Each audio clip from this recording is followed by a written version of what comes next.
बोलो सियावर रामचंद्र भगवान की जय। बड़ा सुंदर संवाद अंगद जी और रावण के बीच में चल रहा है। रावण पूछता है कि अंगद जी से कि तुम्हारे सेना में है कोई मुझसे युद्ध करने वाला?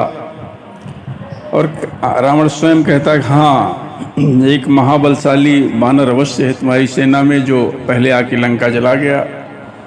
अंगद जी कहते हैं अरे लंका जला गया, एक बानर होकर लंका जला गया, एक बंदर होकर, और विश्वास नहीं होता है।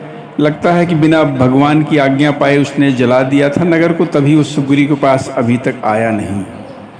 और फिर अंगद जी बड़ा सुंदर उत्तर देते हैं, कहते हैं कि सत्य कहाई 10 कंठ सब, और मोहिन सुनि कछु को, और कौन हमारे कटक अस तो सन लरत जो सोह।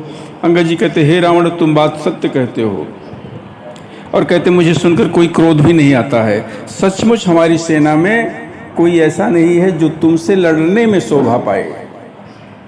कहते तुमसे लड़ने में जो शोभा पाए ऐसा हमारी सेना में कोई भी नहीं है। और कहते हैं बड़ी सुंदर बात अंगद जी की, जो प्रीति और बैर कहते हैं बराबरी वाले से करना चाहिए। प्रीति विरोध समान सन, करिए नीति अस आही, और जो मृगपति बध में डुकन, भल की कही को ताही।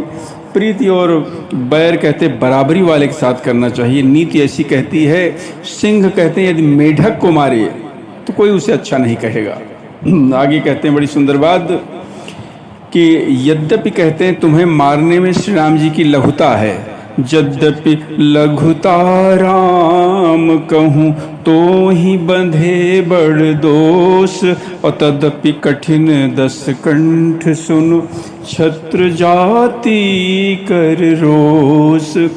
यद्यपि तुम्हें मारने में श्री राम जी की लघुता है, बड़ा दोष भी है, लेकिन हे रावण कहते हैं सुनो, क्षत्रिय जात का जो क्रोध है वो बहुत बड़ा होता है। और अंगद अंगद जी ने ऐसी बात कही, बड़ी तीखी बात कही, तो कहते फिर उसका रावण का हृदय बिल्कुल जल उठा। अब देखो रावण क्या उत्तर देता है। अंगद की बातों से बिल्कुल उसका हृदय जल उठा है, और अब क्या करता है, क्या बात करता है आगे क्रम में। बोलो सियावर रामचंद्र भगवान की जय।